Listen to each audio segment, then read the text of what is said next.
Você tem que ter. Se você não tiver essa cláusula, você não vai poder fazer. E se você fizer, você vai ter problemas. Você pode ter muito problema.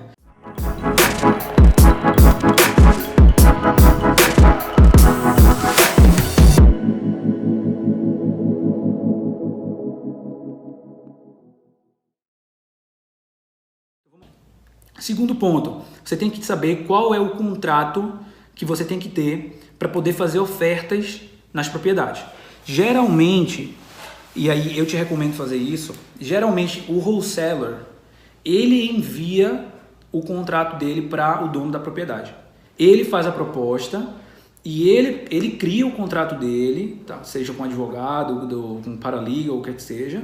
Ele envia esse contrato para o dono da propriedade. Por quê? Porque você precisa ter certeza que nesse contrato tem as cláusulas que eu falei para vocês no começo. Tem que ter a cláusula que te dá a possibilidade de passar esse contrato para um terceiro. Você tem que ter. Se você não tiver essa cláusula, você não vai poder fazer. E se você fizer, você vai ter problemas. Você pode ter muito problema. Então, não faça isso. Então, o segundo ponto é saiba o contrato que você tem que ter para poder oferecer isso para o dono da propriedade. E aí, esse contrato, ele tem que ter, como eu falei para vocês, a questão dessa cláusula. Ele vai te dar interesse econômico sobre a propriedade, então você não precisa ser um realtor nem ser o dono da casa, porque você só é o dono quando você compra, né? Você é o dono, tem a escritura no seu nome. Nesse momento você não tem a escritura no seu nome, você tem os direitos econômicos sobre aquela propriedade. Isso dá legitimidade para fazer a operação.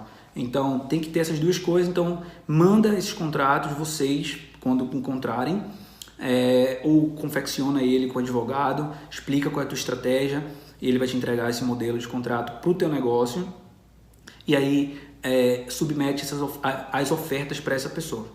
Os corretores dos proprietários, eles não é que eles exigem, eles vão estar instruindo o cliente dele a, no contrato, exigir que você dê um depósito para comprar aquela propriedade.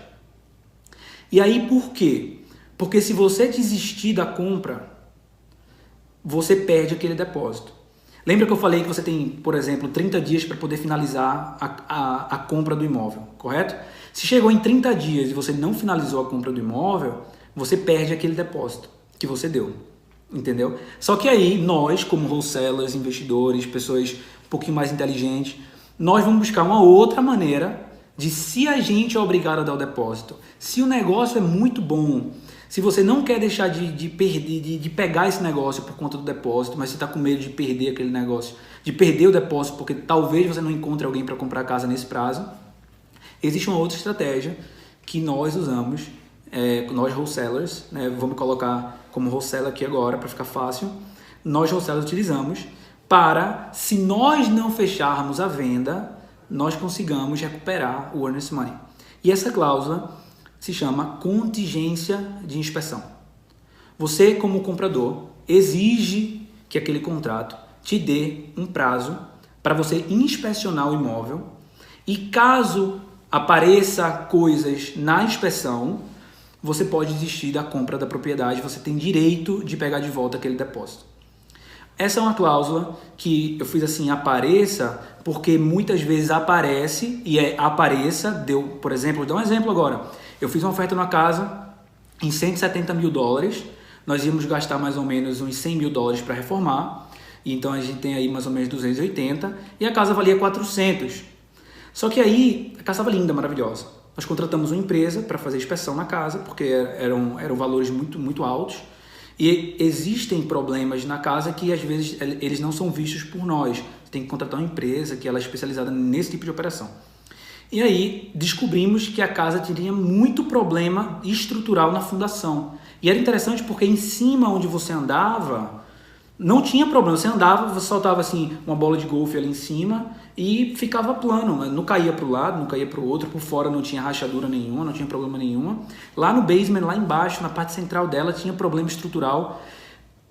Porque é um quadrado, né, as casas, e em cima da armação de cimento eles colocam as vigas de madeira e tudo mais. E aí apareceu lá um problema que a gente tem que gastar uns 20 a 30 mil dólares, mais ou menos, para consertar aquela fundação. E eu falei, não, eu não vou pagar 170 mil, tendo que gastar mais 20 e tantos mil aqui para poder fazer somente a fundação, se fosse isso, porque quando começa a mexer, vem mais problema. Eu usei a minha cláusula, eu tinha dado $2.000 de depósito, eu usei a minha cláusula de contingência de inspeção para refazer a proposta. Nesse caso eu não estava fazendo wholesaler, eu ia reformar o imóvel e eu ia vender. Eu usei essa cláusula que nós tínhamos no contrato, refiz a proposta para o vendedor, ele não aceitou, porque ele comprou o imóvel, pelo preço que ele estava me vendendo, ele comprou errado no leilão, ele não fez essa inspeção, e quando ele chegou lá embaixo ele descobriu que tinha esse problema e não estava conseguindo vender a casa. Ele não aceitou a venda, eu desfiz a operação, falei não vou comprar, e consegui pegar o meu depósito de volta. Essa é uma situação verídica, uma situação ética, né?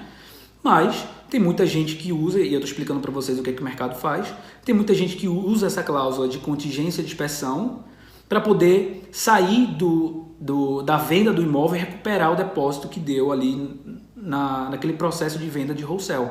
Ou seja, você tinha lá 100 mil para pagar na casa, você queria vender para alguém por 120, 110, você não encontrou ninguém, chegou o prazo do closing, né, que é o fechamento, você não tinha ninguém para comprar.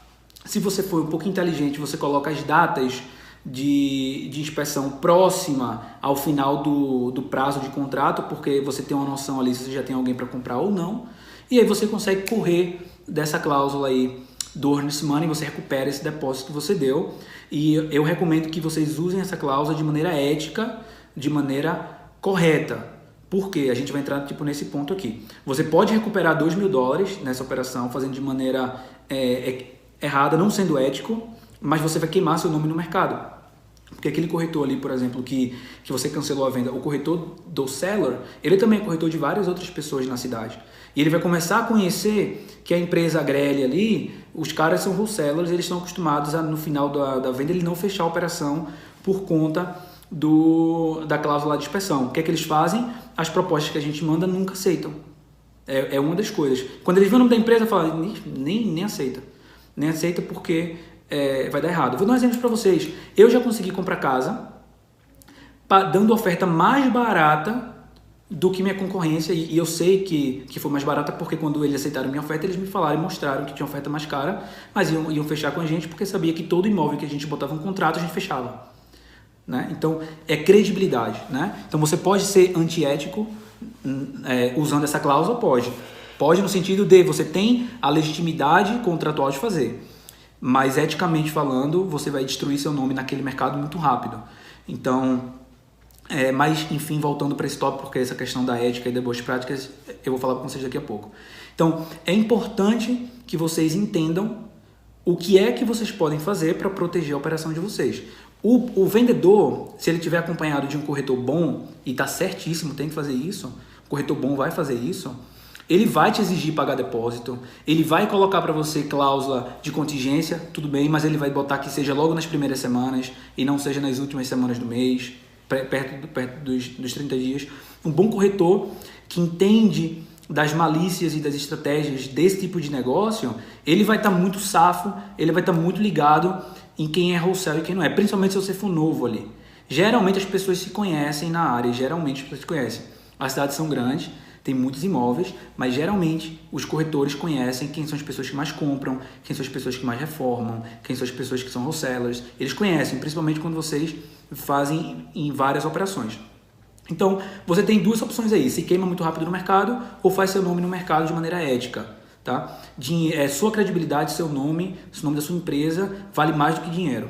Eu penso isso, eu trabalho assim nos meus negócios. Então, se é para você perder $2.000 porque você não encontrou ninguém, perca esse dinheiro. É melhor do que você perder seu nome. Aí a gente volta no começo da frase. É possível investir sem dinheiro? É possível.